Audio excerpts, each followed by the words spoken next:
चलिए आज समझते हैं कि इंडिया की इकोनॉमी बड़ी बड़ी कंपनियों और दुनिया में भारत की जगह को लेकर आखिर चल क्या रहा है। हम्म।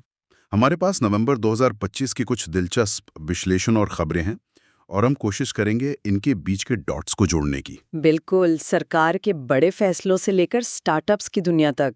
और G20 जैसे बड़े मंच पर भारत कैसे अपनी जगह बना रहा है वो भी देखेंगे। तो शुरू करें। हाँ, शुरू करते हैं एक ऐसे मुद्दे से जिसका सीधा ताल्लुक हर घर के बजट और सेहत से है। स्वास्थ्य। बिल्कुल, सरकार इस पर कुछ बड़े दांव खेलने की तैयारी में है। एक रिपोर्ट कहती है कि सरकार महंगी, मतलब जो पेटेंट वाली दवाइयां हैं, हाँ, उन्हें खरीदने के लिए ग्लोबल टेंडर लाने का सोच रही है। यानी दुनिया भर की कंपनियों से बोलियां मंगवाई जाएंगी। एग्जैक्टली। और ये सुनने में जितना सीधा लगता है ना, उससे कहीं ज्यादा बड़ा स्ट्रैटेजिक मूव है। अच्छा। हाँ, ये सिर्फ दवाएं सस्ती करने के बारे में नहीं है। ये स्वास्थ्य सेवा को एक राष्ट्रीय प्राथमिकता बनाने का साफ संकेत है। मतलब एक सेंट्रलाइज सिस्टम की तरह। बिल्कुल। सोचिए, जब सरकार एक साथ पूरे देश के लिए दवा खरीदेगी तो उसकी मोल भाव करने की ताकत कितनी बढ़ जाएगी। जैसे हमने कोविड वैक्सीन के समय देखा था। वही बात है, ये बड़ी बड़ी विदेशी दवा कंपनियों पर जबरदस्त दबाव डालेगा कि वे अपनी कीमतें कम करें। तो एक तरफ तो नागरिकों का खर्च घटाने की कोशिश, और दूसरी तरफ लगता है देश में आने वाले सामान पर नकेल कसी जा रही है। वो इम्पोर्ट्स वाली बात। हाँ, एक और सोर्स के मुताबिक लगभग 800 इम्पोर्टेड प्रोडक्ट्स को अब क्वालिटी चेक के दायरे में लाया गया है। खिलौनों से लेकर इलेक्ट्रॉनिक्स तक सब कुछ। ये भी तो एक तरह का कंट्रोल ही है ना। बिल्कुल। इसे बिजनेस की भाषा में नॉन टैरिफ बैरियर कहते हैं। नॉन टैरिफ बैरियर मतलब सरकार सीधे सीधे इम्पोर्ट टैक्स नहीं बढ़ा रही, बल्कि क्वालिटी के नियम इतने सख्त कर रही है कि बाहर से घटिया सामान लाना मुश्किल हो जाए। अच्छा, तो ये एक अप्रत्यक्ष तरीका हुआ। बहुत असरदार तरीका।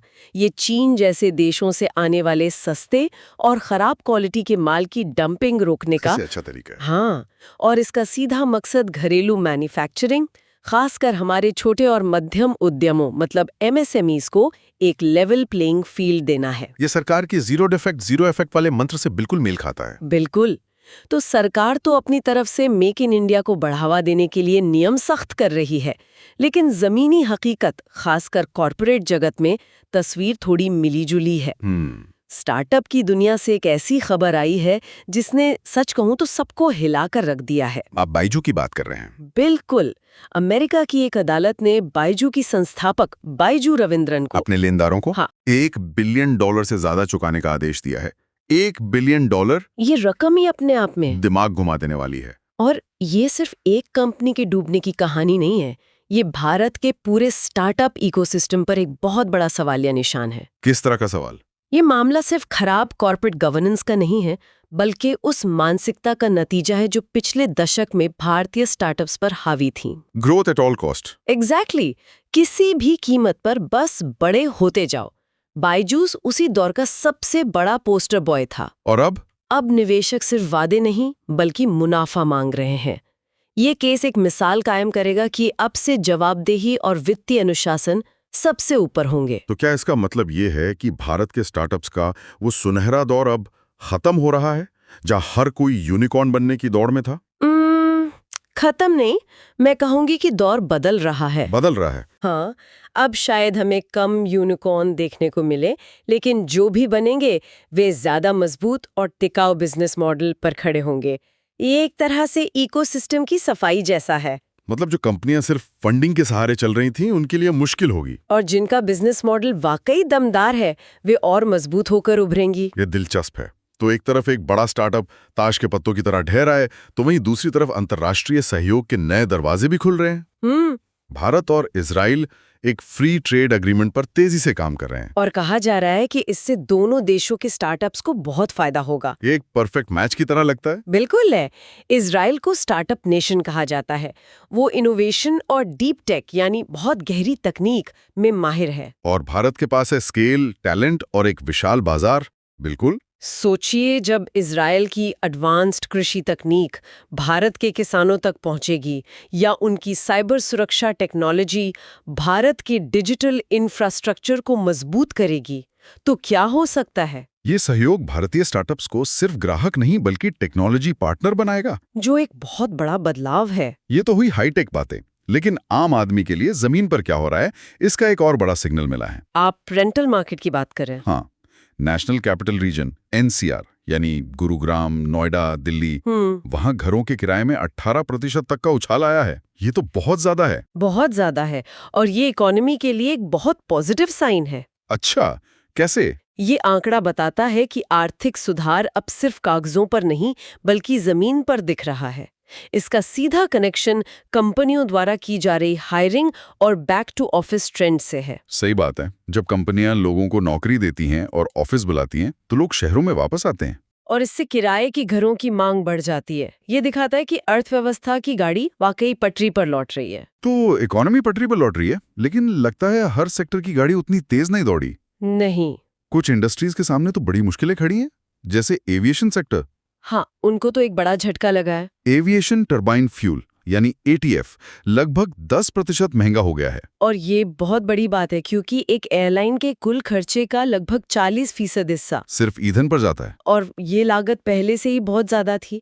अब इसमें 10% की और बढ़ोतरी का मतलब है कि एयरलाइंस पर जबरदस्त दबाव पड़ेगा। इसका मतलब तो ये हुआ कि अगली छुट्टियों में हमारी फ्लाइट टिकट महंगी होने वाली है। सिर्फ आपकी नहीं, सबकी। और बात सिर्फ टिकट महंगी होने की नहीं है। और क्या हो सकता है? एयरलाइंस जो पहले से ही बहुत कम मार्जिन पर काम कर रही हैं, हो सकता है कि वे कुछ ऐसे रूट्स पर अपनी उड़ानें भी कम कर दें जहां उन्हें ज्यादा मुनाफा नहीं होता। तो इसका असर टिकट की कीमतों और फ्लाइट्स की उपलब्धता दोनों पर पड़ सकता है। बिल्कुल। एविएशन की तरह ही एक और सेक्टर है जो वो अनिश्चितता के दौर से गुजर रहा है।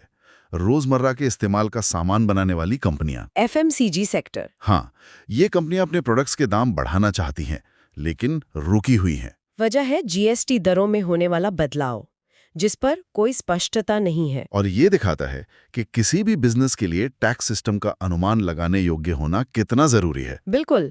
कहा जा रहा है कि ये 2017 में GST लागू होने के बाद सबसे बड़ा सुधार हो सकता है। सबसे बड़ा सुधार। हाँ, और जब तक कंपनियों को ये साफ साफ पता नहीं चलेगा कि किस प्रोडक्ट पर कितना टैक्स लगने वाला है, वे कोई भी बड़ा फैसला लेने से बचेंगी। ये अनिश्चितता उनकी पूरी सप्लाई चेन और प्राइसिंग स्ट्रैटेजी को रोक कर रखती है। सही बात है। कोई भी कंपनी बिना ये जाने कि टैक्स कितना लगेगा अपनी चीजों का दाम तय नहीं करना चाहती। और अब बात रक्षा क्षेत्र की, जहां से एक चिंताजनक खबर है। तेजस। भारत के अपने बनाए लड़ाकू विमान तेजस का एक हादसा हो गया है, और ऐसे समय में जब भारत इसे कई देशों को बेचने की कोशिश कर रहा है। इस हादसे ने इसके एक्सपोर्ट की संभावनाओं पर सवाल खड़े कर दिए। अगर हम इसे मेक इन इंडिया के बड़े सपने से जोड़कर देखें तो ये एक झटका है। बहुत बड़ा झटका। देखिए, रक्षा सौदों में टेक्नोलॉजी और कीमत से भी ज्यादा जरूरी चीज होती है भरोसा और सेफ्टी रिकॉर्ड। जब आप किसी देश को अरबों डॉलर के लड़ाकू विमान बेच रहे होते हैं तो वो देश ये पक्का करना चाहता है कि ये विमान 100% भरोसेमंद है। और इस तरह की एक भी घटना अंतर्राष्ट्रीय खरीदारों के मन में शक पैदा कर सकती है। बिल्कुल। अब ये बहुत जरूरी होगा कि इस हादसे की पूरी तरह से पारदर्शी जांच हो और दुनिया को ये भरोसा दिलाया जाए कि तेजस एक सुरक्षित प्लेटफॉर्म है। और ये सब तो देश के अंदर हो रहा है। बाहर दुनिया के मंच पर भारत एक बहुत ही दिलचस्प खेल खेल रहा है। G20 से जुड़ी खबर। हाँ, G20 शिखर सम्मेलन से एक बड़ी खबर आई है और ये काफी नाटकीय है। अमेरिका ने शिखर सम्मेलन का बहिष्कार किया। बिल्कुल, लेकिन उसकी गैर मौजूदगी के बावजूद एक घोषणा पत्र अपना लिया गया। ये बहुत बड़ी बात है। इसका मतलब क्या निकालें? इसका मतलब ये है कि दुनिया अब वैसी नहीं रही जैसी 10 साल पहले थी। यह दुनिया के गहरे होते भू राजनीतिक मतभेदों को साफ दिखाता है। अमेरिका का न होना और फिर भी एक साझा घोषणा पत्र का पास हो जाना यह साबित करता है क्या वैश्विक सहमति के लिए अमेरिका की हाँ अनिवार्य नहीं है। बिल्कुल, दुनिया अब एक ध्रुवीय नहीं रही। इस बदलते समीकरण में भारत, ब्राजील, दक्षिण अफ्रीका जैसी मध्यम शक्तियां नए गठबंधन बना रही हैं। और भारत को अब गुटों के बीच एक संतुलन बनाने वाली शक्ति के रूप में देखा जा रहा है। सही है। ये G20 वाली बात सीधे तौर पर एक और खबर से जुड़ती है। अमेरिका ने यूक्रेन को दी जाने वाली मदद पर एक अल्टीमेटम जारी कर दिया है, जिससे पूरे यूरोप में हड़कंप मच गया है। ऐसा लगता है कि अमेरिका अब दुनिया का पुलिसमैन बने रहने के मूड में नहीं है। बिल्कुल, ये वैश्विक शक्ति संतुलन में एक और बड़े बदलाव का संकेत है। पिछले 70 सालों से यूरोप अपनी सुरक्षा के लिए अमेरिका के NATO वाले सुरक्षा कवच पर निर्भर रहा है, और अब वो कवच कमजोर पड़ रहा है। हाँ, अब जब अमेरिका अपनी प्राथमिकताएं बदल रहा है और कह रहा है कि वो हमेशा मदद के लिए नहीं आएगा, तो यूरोप को अपनी सुरक्षा के लिए खुद सोचना पड़ रहा है। उन्हें रूस की बढ़ती आक्रामकता का डर है। ये तो यूरोप के लिए एक अस्तित्व का संकट है। और इससे आने वाले दशकों में वैश्विक गठबंधन पूरी तरह से बदल सकते हैं। इसी से जुड़ी एक और पहल है।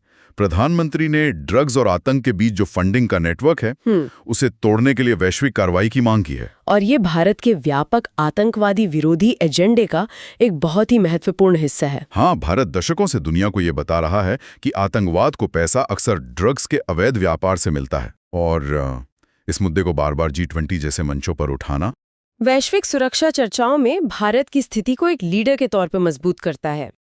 यह दिखाता है कि भारत सिर्फ अपनी सीमाओं की सुरक्षा को लेकर ही नहीं, बल्कि वैश्विक स्थिरता को लेकर भी चिंतित है। तो आज की इस बातचीत का निचोड़ क्या है? हमने देखा कि सरकार नीतियां बनाकर अर्थव्यवस्था को दिशा देने की कोशिश कर रही है। कॉर्पोरेट जगत में एक तरफ बायजूस जैसी बड़ी विफलता है, तो दूसरी तरफ भारत इजराइल जैसे नए सहयोग की उम्मीद भी है। और इन सबके बीच एक अनिश्चित दुनिया में भारत बड़ी सावधानी से अपनी जगह बना रहा है। बिल्कुल। हमने इन सभी जटिल जानकारियों का विश्लेषण किया, लेकिन इन्हीं स्रोतों में एक लाइन थी जो मुझे सोचने पर मजबूर कर गई। कौन सी लाइन? वो लाइन थी, AI को समझदार दिखने के लिए डिजाइन किया गया है, ना कि सच्चा होने के लिए। ये तो बहुत गहरी बात है ना?